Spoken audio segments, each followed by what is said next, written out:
ಕರ್ನಾಟಕ ರಾಜ್ಯ ಕಾನೂನು ಸೇವೆಗಳ ಪ್ರಾಧಿಕಾರ ಬೆಂಗಳೂರು, ಜಿಲ್ಲಾ ನ್ಯಾಯಾಂಗ ಉಡುಪಿ, ಜಿಲ್ಲಾ ಕಾನೂನು ಸೇವೆಗಳ ಪ್ರಾಧಿಕಾರ ಉಡುಪಿ ಹಾಗೂ ಬೈಂದೂರು ವಕೀಲರ ಸಂಘದ ಸಂಯುಕ್ತ ಆಶ್ರಯದಲ್ಲಿ ತಾಲೂಕು ಕಾನೂನು ಸೇವೆಗಳ ಸಮಿತಿ ಬೈಂದೂರು ಇದರ ಉದ್ಘಾಟನಾ ಸಮಾರಂಭವು ಶನಿವಾರ ಎಡ್ತ್ರೆ ಜೆಎನ್ಆರ್ ಕಲಾಮಂದಿರದಲ್ಲಿ ಯಶಸ್ವಿಯಾಗಿ ನೆರವೇರಿತು.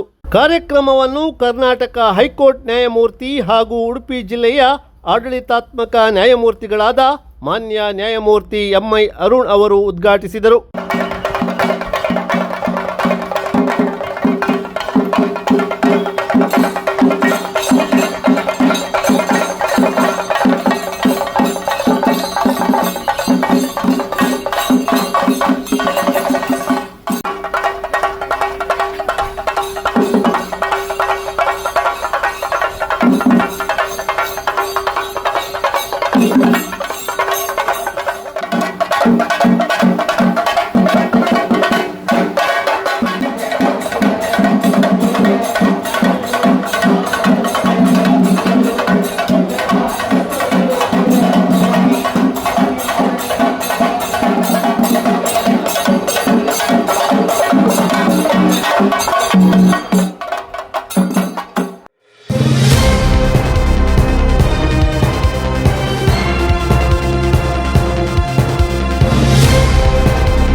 ಕಾರ್ಯಕ್ರಮದ ಅಧ್ಯಕ್ಷತೆಯನ್ನ ಹೆಚ್ಚುವರಿ ಜಿಲ್ಲಾ ಮತ್ತು ಸತ್ರ ನ್ಯಾಯಾಧೀಶರಾದ ಅಬ್ದುಲ್ ರಹೀಂ ಹುಸೇನ್ ಶೇಖ್ ಅವರು ವಹಿಸಿದ್ದರು. ಕಾರ್ಯಕ್ರಮದಲ್ಲಿ ವಿಶೇಷ ಆಹ್ವಾನಿತರಾಗಿ ಕುಂದಾಪುರ ಸಹಾಯಕ ಆಯುಕ್ತರಾದ ರಶ್ಮಿ ಎಸ್ಆರ್ ಹಾಗೂ ಬೈಂದೂರು ತಹಸೀಲ್ದಾರರಾದ ರವಿರಾಜ್ ದೀಕ್ಷಿತ್, ಕುಂದಾಪುರ ಡಿವೈಎಸ್ಪಿ ಎಚ್ಡಿ ಕುಲಕರ್ಣಿ, ಬೈಂದೂರು ಪಟ್ಟಣ ಪಂಚಾಯತ್ನ ಮುಖ್ಯಾಧಿಕಾರಿಗಳಾದ ಅಜಯ್ ಭಂಡಾರ್ಕರ್, ಹಿರಿಯ ಸಿವಿಲ್ ನ್ಯಾಯಾಧೀಶರಾದ ನಿತಿನ್ ವೈ ರಾವ್, ಸಿವಿಲ್ ಹಾಗೂ ಜೆಎಂಎಫ್ಸಿ ಬೈಂದೂರು ಇದರ ನ್ಯಾಯಾಧೀಶರಾದ ಅಬು ತಾಹಿರ್ ಎ, ಬೈಂದೂರು ವಕೀಲರ ಸಂಘದ ಅಧ್ಯಕ್ಷರಾದ ಪ್ರಶಾಂತ್ ಪೂಜಾರಿ ಉಪಸ್ಥಿತರಿದ್ದರು.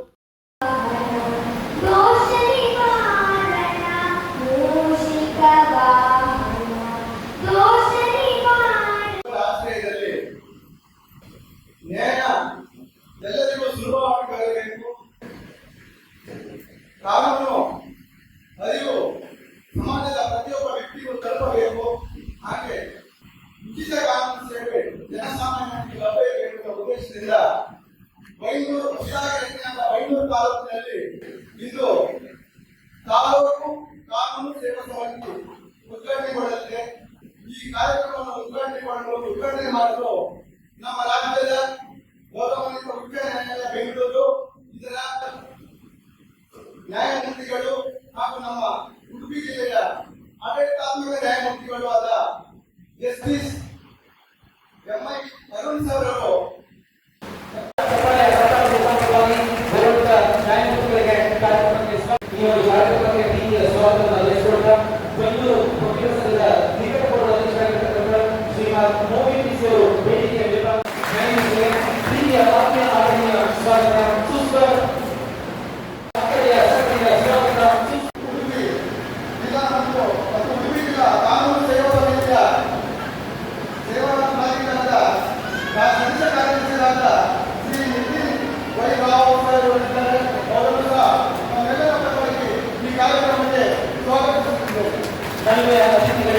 ತಮ್ಮೆಲ್ಲರ ಸಫಾಯ ಸರ್ಕಾರದ ಮುಖಾಂತರವಾಗಿ ಉತ್ಸವದ ಮೂಲಕವಾಗಿ ಕಾರ್ಯಕ್ರಮಕ್ಕೆ ಸ್ವಾಗತವನ್ನು ನಡೆಸಿಕೊಳ್ಳುತ್ತಾರೆ. ಬೈಂದೂರು ವಕೀಲರ ಸಂಘದ ಸದಸ್ಯರಾಗಿರ್ತಕ್ಕಂಥ ಶ್ರೀಮಾನ್ ಗಣೇಶ್ ಮಿಶ್ರಾ ನಾನು ಕೇಳ್ಕೊಳ್ತಾ ಇದ್ದೇನೆ. ಸಫಾಯ ಸರ್ಕಾರದ ಮುಖಾಂತರವಾಗಿ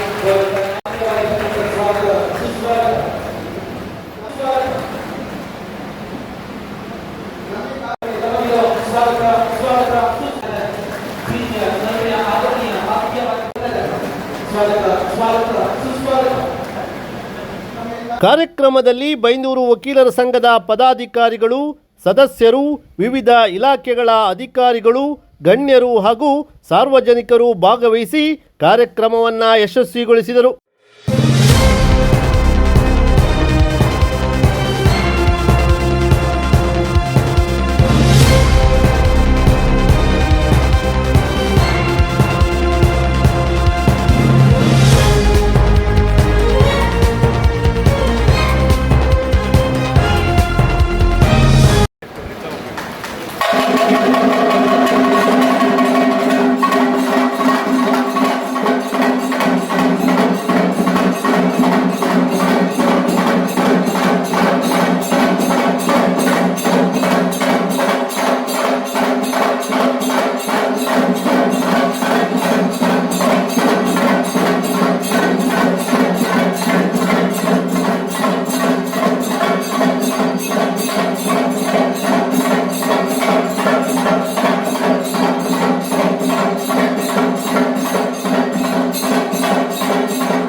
ವಿನಂತಿಯನ್ನು ಮಾಡಿಕೊಳ್ಳಲಾಗಿದೆ.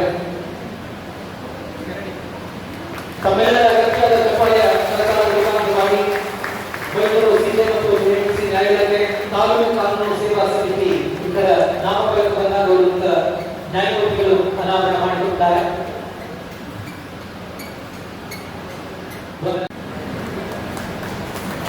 ತಮ್ಮೆಲ್ಲರ ಚಪ್ಪಾಳೆಯನ್ನು ಬೆಂಗಳೂರಿನ ಜನತೆಗೆ ಒಂದು ಶುಭ ಹಾಗೂ ಐತಿಹಾಸಿಕ ದಿನ ಅಂದರೆ ತಪ್ಪಲಾಗದು. ಯಾಕಂದ್ರೆ ಇವತ್ತು ನಾವು ಬೆಂಗಳೂರಿನಲ್ಲಿ ತಾಲೂಕು ಕಾನೂನು ಸೇವಾ ಸಮಿತಿಯನ್ನು ಎಸ್ಟಾಬ್ಲಿಷ್ ಮಾಡ್ತಾ ಇದ್ದು ನಾವು ಎಲ್ಲರೂ ನೋಡಿದ್ದೇವೆ. ಇನಾಗ್ರೇಷನ್ ಮಾಡುವಾಗ ಮಾಡಿದ ನಂತರ ನಾನು ಪ್ರಾಸ್ತಾವಿಕ ಮಾತನಾಡಲು ತಮ್ಮ ಮುಂದಿದ್ದೇನೆ. ನಾನು ಉಡುಪಿ ಜಿಲ್ಲೆ ನಾನು ಸೇವಾ ಕಮಿಟಿಯ ಪ್ರಾಧಿಕಾರದ ನಾನು ಮೆಂಬರ್ ಸೆಕ್ರೆಟರಿ ಆಯಿತು. ಉಡುಪಿ ಜಿಲ್ಲಾದ್ಯಂತ ಎಲ್ಲ ತಾಲೂಕುಗಳಲ್ಲಿ ನಾವು ತಾಲೂಕು ಕಾನೂನು ಸೇವಾ ಸಮಿತಿಗಳನ್ನು ರಚನೆ ಮಾಡಿದ್ದೇವೆ. ಅದೇ ರೀತಿ ಬೆಂಗಳೂರು ತಾಲೂಕಿನಲ್ಲಿ ಕೂಡ ಇವತ್ತು ತಾಲೂಕು ಕಾನೂನು ಸೇವಾ ಸಮಿತಿ ರಚಿಸಲಾಗಿರುತ್ತದೆ. ಈ ತಾಲೂಕು ಕಾನೂನು ಸೇವಾ ಸಮಿತಿ ಇದರ ಫೌಂಡೇಶನ್ ಎಲ್ಲಿಂದ ಸ್ಥಾಪನೆ ಆಗಬೇಕು, ಕಾನೂನಿನಲ್ಲಿ ಏನು ಬೇಸ್ ಇದೆ ಅನ್ನೋದಕ್ಕೆ ತಾಲೂಕು ಕಾನೂನು ಸೇವಾ ಸಮಿತಿಗಳನ್ನು ಕಾನೂನು ಸೇವೆಗಳ ಪ್ರಾಧಿಕಾರದ ಕಾಯ್ದೆ 1987 ಕಲಂ 11A ಅಡಿಯಲ್ಲಿ ಇವುಗಳನ್ನು ನಾವು ಸ್ಥಾಪಿಸಿದ್ದೇವೆ.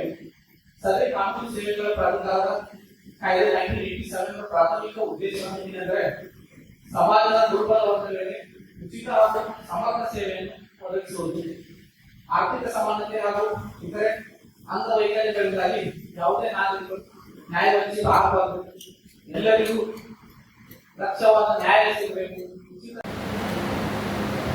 ಎಲ್ಲರಿಗೂ ನಮಸ್ಕಾರ. ಎಲ್ಲರ ಅಭಿಮಾನಿಗಳಿಗೆ ನಾನು ಮಾನ್ಯ ನ್ಯಾಯಮೂರ್ತಿಗಳ ಸಮಾವೇಶಗಳನ್ನು ವಾದಿಸುತ್ತೇನೆ. ಗೌರವಾನ್ವಿತ ನ್ಯಾಯಮೂರ್ತಿಗಳು, ನಿಮ್ಮ ಗಣನೀಯ ಸಾಧನೆಗಳು ಹಾಗೂ ನ್ಯಾಯಾಲಯ ಕ್ಷೇತ್ರದಿಂದ ಅಪಾರ ಸೇವೆಯನ್ನು ಸ್ಮರಿಸುತ್ತಾ ಈ ಸನ್ಮಾನ ಪತ್ರವನ್ನು ಸಮರ್ಪಿಸುವುದು ನಮ್ಮ ಪಾಲಿಗೆ ಅತ್ಯಂತ ಗೌರವದ ಸಂಗತಿಯಾಗಿದೆ. ದಿನಾಂಕ 9/6/1993 ವಕೀಲರಾಗಿ ವಿನಮ್ರತೆಯಿಂದ ಹೇಳಿಕೊಳ್ತೇನೆ. ಬೆಂಗಳೂರು ಸಮಸ್ತ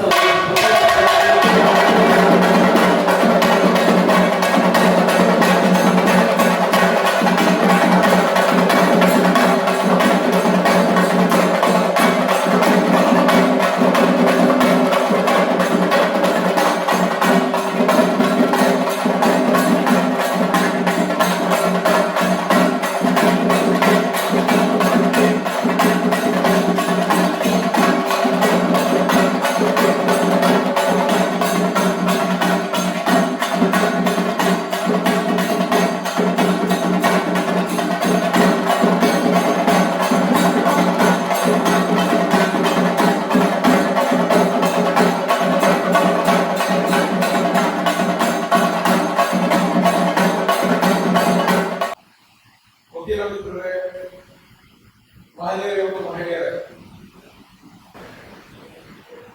ಕಾನೂನು ಅರಿವು ಕಾರ್ಯಕ್ರಮ ಇದು ಬಹಳ ಅತಿ ಮುಖ್ಯ. ನಮ್ಗೆ ಎಷ್ಟೊಂದು ಜನಕ್ಕೆ ಕಾನೂನು ಯಾವ್ದಕ್ಕೋಸ್ಕರ ಇದೆ ಅದ್ರ ಪ್ರಾಮುಖ್ಯತೆ ಅರಿವೇ ಇರೋದಿಲ್ಲ. ನೋಡಿ, ನಾವು ಸಮಾಜದಲ್ಲಿ ಜೀವನ ನಡೆಸಬೇಕಾದ್ರೆ ನಾವು ಒಬ್ಬರ ನಡೆಸಲಿಕ್ಕಾಗಲ್ಲ. ಮನುಷ್ಯ ಸಮಾಜ ಜೀವಿ. ಆತ ಬೇರೆಯವ್ರ ಜೊತೆ ಜೀವನ ನಡೆಸಬೇಕಾದ್ರೆ ಸಹಬಾಳ್ವೆ ನಡೆಸೋದು ಅತಿ ಅವಶ್ಯಕ. ಸಹಬಾಳ್ವೆ ನಡೆಸಬೇಕಾದ್ರೆ ಕೆಲವು ಕಟ್ಟುಪಾಡುಗಳನ್ನು ನಾವು ಪಾಲಿಸಬೇಕಾಗ್ತದೆ. ಬೇರೆಯವರ ಒಂದು ಲಿಬರ್ಟಿ ಏನಿರ್ತದೆ, ಹಕ್ಕುಗಳನ್ನು ಏನಿರ್ತದೆ ಅದನ್ನು ನಾವು ರೆಸ್ಪೆಕ್ಟ್ ಮಾಡಬೇಕಾಗತ್ತೆ. ಅದು ಮಾಡಿದ್ರೆ ನಾವು ಜೀವನ ನಡೆಸಲಿಕ್ಕಾಗಿಲ್ಲ. ಈ ಸಹಬಾಳ್ವೆ ನಡೆಸಲಿಕ್ಕೆ ಏನ್ ಬೇಕು ಆ ಕಟ್ಟುಪಾಡು ನಿಯಮಗಳನ್ನ ಕೊಡೋದೇ ಕಾನೂನು. ಇದಲ್ಲದೆ ನಾವು ನಮ್ಮ ಒಂದು ಪರ್ಸನಾಲಿಟಿನ ಗ್ರೋ ಮಾಡ್ಕೋಬೇಕಾಗತ್ತೆ.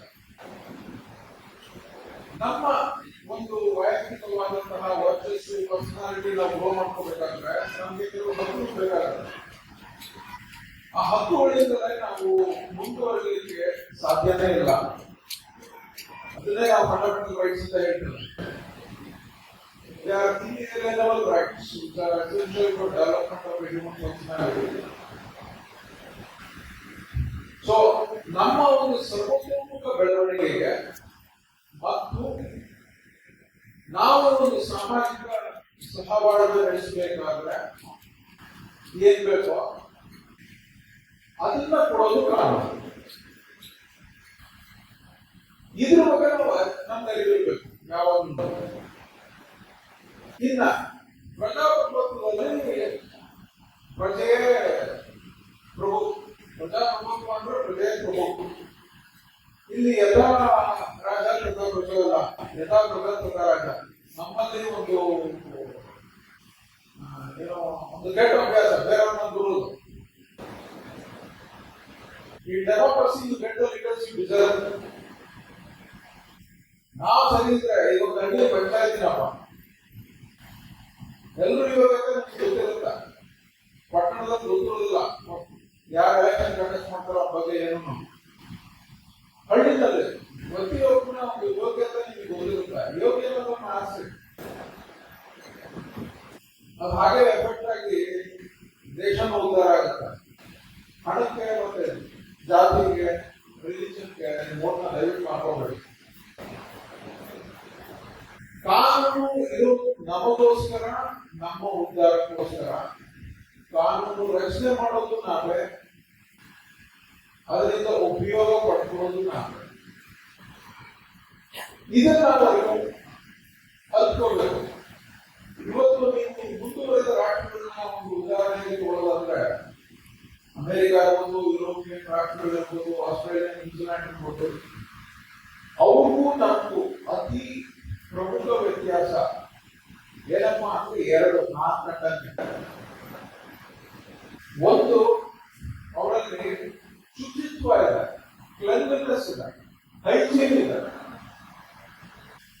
ನನ್ನ ಮನೆ ಹೇಗೆ ನಾನು ಶುಚಿಯಾಗಿ ಇಟ್ಕೋಬೇಕು, ನನ್ನ ದೇಶನೂ ಹಾಗೆ ಶುಚಿಯಾಗಿ ಇಟ್ಕೋಬೇಕು. ಯಾಕಂದ್ರೆ ದೇಶ ನಂದು. ಈ ಮನೋಭಾವನೆ ಹೊರಗಿದೆ. ಹೇಗೆ ನಾವು ಕಸಾನ ಎಲ್ಲ ತರ ಮನೆಯಲ್ಲಿ ಬಿಸಾಕಲ್ವ, ತಗೊಂಡು ಡಸ್ಟ್ಬಿನ್ ಹಾಕಿದ್ವೋ ಅಥವಾ ಹೊರಡಿಸಿದ್ವೋ, ಅದೇ ರೀತಿ ಅವರು ದೇಶದಲ್ಲೂ ಅಷ್ಟೇ ಕಸ ಎಲ್ಲಿ ಬಿಸಾಕಬೇಕು ಅಲ್ಲ ತಗೊಂಡು ಬಿಸಾಕಬೇಕು. ನಮ್ಮ ಸಿಕ್ಸಿ ಕಡೆ ಬಿಸಾಕೊಂಡು ಹೋಗಿಲ್ಲ. ಒಂದು, ಎರಡನೇದು rule of law. Rule of law ಅಂದ್ರೆ ಕಾನೂನು ರಚನೆ ಆಗಬೇಕಾದ್ರೆ ಒಂದು ಕಾನೂನಿಗೋಸ್ಕರ ರಚನೆ. ಇದನ್ನ ನೀವು ಅರ್ಥ ಮಾಡಬೇಕು.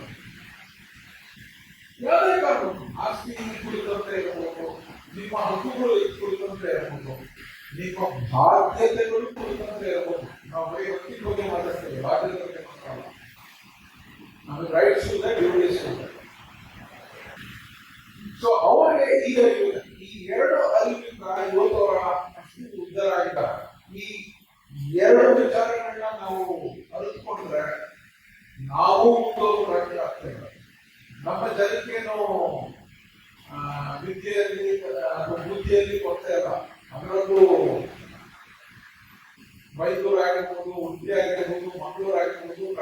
ಜನರಿದ್ದೇನೆ. ಒಂದು ಸಂತೋಷದ ಸಂಗತಿ ಏನಪ್ಪ ಅಂತ ಹೇಳಿದ್ರೆ ಬಹುಶಃ ಈ ದೇಶದಲ್ಲಿ ಈ ಪ್ರಾಂತ್ಯದಲ್ಲಿ ಇರುವಷ್ಟು ಒಂದು ಕಾನೂನಿನ ಅರಿವು ಬೇರೆ ಕಡೆ ಇಲ್ಲ. ಇದು ನಿಜವಾಗ್ಲೂ ಸಂತೋಷದಾಯಕವಾದ ವಿಚಾರ. ಇದು ಬರೀ ನಿಮ್ಮ ಹಕ್ಕಿಗೆ ಸೀಮಿತಗೊಳಿಸ್ಕೋಬೇಡಿ, ನಿಮ್ಮ ಬಾಧ್ಯತೆ ಬಗ್ಗೆಯೂ ಇದರಲ್ಲಿ ಅನುಕೂಲ ಅಷ್ಟೇ. ಇದು ನನ್ನ ಕಳಕಳಿಯ ಮನವಿ. ಇವತ್ತು ಬೈಂದೂರು ತಾಲೂಕಿಗೆ ಒಂದು ವಿಶೇಷವಾದ ಹಬ್ಬ ಅಂತ ಹೇಳಲಿಕ್ಕೆ ನಾನು ಈ ಸಂದರ್ಭದಲ್ಲಿ ಬಯಸ್ತಾ ಇದ್ದೇನೆ. ಕಾರಣ ಸುಮಾರು 4 ದಶಕಗಳಿಂದ ಬೈಂದೂರು ತಾಲೂಕಿನಲ್ಲಿ ನ್ಯಾಯ ಆಗಬೇಕು, ಆ ನ್ಯಾಯದ ಮುಖೇನ ಈ ಬೈಂದೂರು ಜನತೆಗೆ ಸೌಲಭ್ಯ ಸಿಗಬೇಕು ಅನ್ನುವಂತ ಹೋರಾಟ ಈ ಹಿಂದಿನಿಂದಲೂ ನಡೆದಿದ್ದು. ಅದರ ಕೂಗಿನಿಂದ ಕಳೆದ 3 ವರ್ಷಗಳ ಹಿಂದೆ ಸಂಪೂರ್ಣ ಕಾಯಂ ನ್ಯಾಯಾಲಯ ಉದ್ಘಾಟನೆಗೊಂಡು ಇವತ್ತು ಮಾನ್ಯ ಗೌರವಾನ್ವಿತ ನ್ಯಾಯಮೂರ್ತಿಗಳಾಗಿರ್ತಕ್ಕಂಥ ಎಂ.ಐ. ಅರುಣ್ ಸಾಹೇಬ್ರವರ ಒಂದು ಮಾರ್ಗದರ್ಶನದಲ್ಲಿ ಅವರ ನೆರವಿನಲ್ಲಿ ಬೈಂದೂರು ತಾಲೂಕು ಕಾನೂನು ಸೇವಾ ಸಮಿತಿಯನ್ನ ಇವತ್ತು ಉದ್ಘಾಟನೆ ಮಾಡಿದ್ದಾರೆ. ಇದು ಬೈಂದೂರು ಇತಿಹಾಸದಲ್ಲಿ ಅಜರಾಮರವಾಗಿ ಉಳಿದಿದೆ ಅಂತ ಹೇಳಲಿಕ್ಕೆ ನಾನು ಈ ಸಂದರ್ಭದಲ್ಲಿ ಬಯಸ್ತಾ ಇದ್ದೀನಿ. ಕಾನೂನು ಸೇವಾ ಸಮಿತಿ ಅನ್ನುವಂಥದ್ದು ಇವತ್ತು ಬೈಂದೂರು ತಾಲೂಕಿನ ಹಳ್ಳಿಗಳಲ್ಲಿ ಮನೆಗಳಲ್ಲಿ ಹೋಗಿ ಅವರ ಕಾನೂನಿನ ಬಗ್ಗೆ ಇರತಕ್ಕಂಥ ಮೌಲ್ಯವನ್ನು ತೊಲಗಿಸಿ ಅವರಿಗೆ ಸಂಪೂರ್ಣ ಮಾಹಿತಿಯನ್ನು ನೀಡುವುದರ ಜೊತೆಗೆ ಉಚಿತವಾದಂತ ಕಾನೂನುಗಳನ್ನ ಕೊಡುವಂತ ಕೆಲಸವನ್ನ ಇರುವುದೇ ಮಾಡಲಿದೆ. ಈ ಹಿಂದೆ ನಾವು ದೂರದ ಬೆಂಗಳೂರಿಗೂ ಅಥವಾ ಮಾನ್ಯ ನ್ಯಾಯಮೂರ್ತಿಗಳಿಗೆ ಗೊತ್ತಿರುವ ಹಾಗೆ ದೂರದ ಮಂಗಳೂರಿನಲ್ಲಿ ನ್ಯಾಯಾಲಯ ಇತ್ತು. ಆದರೆ ಇವತ್ತು ಮಾನ್ಯ ಉಚ್ಚ ನ್ಯಾಯಾಲಯದ ನಿರ್ದೇಶನದಂತೆ ನ್ಯಾಯಾಲಯವೇ ಮನೆಗೆ ಕೊಡುವಂತ ವ್ಯವಸ್ಥೆ ಇವತ್ತು ಬೈಂದೂರಿನಲ್ಲಿ ಇವತ್ತು ಈ ಕಾರ್ಯಕ್ರಮದ ಉದ್ಘಾಟನೆ ಮುಖಾಂತರ ಆಗಿದೆ ಅಂತ ಹೇಳಿದ್ರೆ ಅದು ನಮ್ಮೆಲ್ಲರಿಗೂ ಕೂಡ ಬಹಳ ಹೆಮ್ಮೆಯ ವಿಷಯ ಅಂತ ನಾನು ಈ ಸಂದರ್ಭದಲ್ಲಿ ಹೇಳಲಿಕ್ಕೆ ಬಯಸುತ್ತೇನೆ. ಇವತ್ತಿನ ಈ ಒಂದು ದಿವಸ ಬೈಂದೂರು ಒಂದು ಹಿಸ್ಟ್ರಿಯಲ್ಲಿ ತುಂಬಾ ಪ್ರಮುಖವಾದ ದಿನ. ಯಾಕೆಂತಂದ್ರೆ ನಮ್ಮ ಈ ಹೋರಾಟದಿಂದ ಇಲ್ಲಿ ಒಂದು ತಾಲೂಕು ಆಯಿತು. ಆ ತಾಲೂಕಿನ ನಂತರ ವಕೀಲ ಹೋರಾಟದಿಂದ ಒಂದು ನ್ಯಾಯಾಲಯ ಸ್ಥಾಪನೆ ಆಯಿತು. ಈಗ ನ್ಯಾಯಾಲಯ ಸ್ಥಾಪನೆ ಆದ ನಂತರ ಮುಂದೆ ನಿಮ್ಮ ಹಕ್ಕುಗಳು, ನಿಮ್ಮ ಹಕ್ಕುಗಳ ರಕ್ಷಣೆಗಾಗಿ ಈ ಒಂದು ಸರ್ಕಾರ ಒಂದು ನ್ಯಾಯಾಂಗ ಇಲಾಖೆಯಿಂದ ಏನು ಸೌಲಭ್ಯ ಸಿಗ್ತದೆ ಎಂಬುದು ಅದರ ಜೊತೆಯಲ್ಲಿ ಬಂದಂತಹ ಒಂದು ಹುಡುಗಿಯಾಗದಂತೆ ನಮ್ಮ ಹೇಳಿದರೆ ಮುಂದೆ ಹೋದ ಈ ನಮ್ಮ ಪ್ರಾಸಿಕ್ಯೂಷನ್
ಗೌರವಿಸಿಕೊಳ್ತಾ ಇದ್ದಾರೆ. ವಿಶೇಷವಾಗಿ ಗೌರವಿಸಿಕೊಳ್ತಾರೆ.